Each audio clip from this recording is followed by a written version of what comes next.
Good afternoon.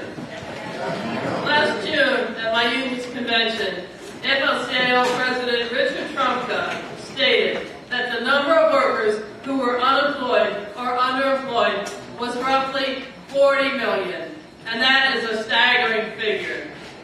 So it wasn't surprising that labor, including the UAW, had a strong presence at the October 2nd One Nation March, which had job creation as a central demand.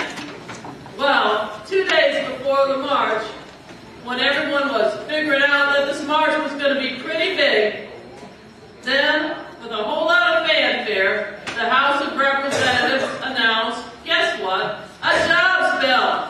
Hooray! No more layoffs. Get ready to be recalled if you're laid off, because, well, what was in the new jobs bill? New tariffs were going to be imposed on commodities imported from China. Our newspaper called it, the epithet was perhaps too mild, baloney. But what would a real jobs bill look like? We asked. The best example we could find, at least from U.S. history, was the 1935 Emergency Relief Act that authorized $5 billion to relieve the hardship of mass unemployment. The act was passed in April, and by May, President Roosevelt had created the Works Progress Administration. Within 6 months, 3 million workers have been hired. They built highways and airports, schools, hospitals, post offices, and housing projects. They did what we now call green jobs, planting trees and constructing our national parks. They did everything from exterminating rats to making books for the blind. Writers, actors, musicians, and visual artists all found work through the WPA. 3/4 of the $11 billion spent went to construction projects, benefiting all but just 3 countries in the entire country. Why did the government do this then? And why won't they do it now? Some might say, Roosevelt, he had a big heart. Roosevelt never knew poverty. Wouldn't Obama, who did not come from wealth, have an even bigger heart for the suffering masses? The money wouldn't even need congressional authorization. Job creation was a stated purpose for creating the Troubled Assets Relief Program, TARP. Now, most of the $700 billion has been repaid by banks receiving additional assistance from other government programs. So that money is already available. $600 billion could create 12 million jobs, paying $50,000 a year. And hey, now that General Motors is making millions in profits, why can't the majority stakeholder, the government, use that money to put Detroit back to work? And there's all this talk about green jobs, but all we see is more green for the bankers and corporations. What made the 1930s different? A left-wing journalist, Mary Heaton Boris, who was at many of the protests and strikes and sit-downs during the turbulent 1930s, wrote, quote, "Every day in the papers there are headlines. Police disperse unemployment demonstrations. Gas ready for hunger marches. The country is cobwebbed with processions of men and women, all demonstrating.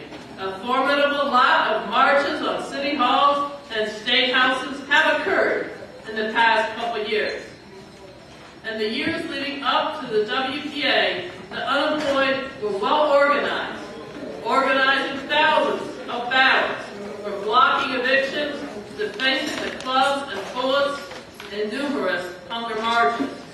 The ruling class had to give the working class something. But even the WPA was not enough. Millions remain jobless. The auto industry then, as well as now, was a prime example of how the capitalist drive for profits leads to fewer workers doing more work for less pay. What else could be done in this crisis? There was a leaflet in the 1930s. It was directed to auto workers, and it had a great headline: 6-hour day, 8 hours pay, keep depression away. The 30-hour week, with time and a half pay after 30 hours, was the cornerstone of the original 1933 version of the Fair Labor Standards Act. The Black-Connery bill actually passed the Senate and only narrowly failed in the House after Roosevelt withdrew support. But the demand was kept alive from the 1934 San Francisco General Strike to the 1937 Flint sit-down strike, the 44-day occupation of General Motors. Millions of jobs could be created if Black-Connery was passed today.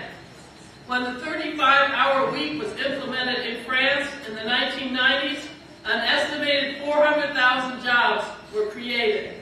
In 1988, a UAW study concluded that if the big three auto companies just cut overtime and held hourly workers to 40 hours per week, that would create 88,000 jobs. Imagine if hours were cut still further and in the whole economy. But capitalism is wage slavery, and mass unemployment is its flip side. We need another WPA, we need a shorter work week, and we need a fighting labor movement again. I know that's right. As our editorial stated, labor of every hue, gender, and creed needs the broadest solidarity at home and abroad to fight this global system. We must vigorously reject racism, sexism, anti-gay bigotry, and also anti-lesbian, bisexual, transgender, and queer bigotry, attacks on Muslims, and scapegoating of undocumented workers. When all these sectors of the working class unite, when the class struggle is revived,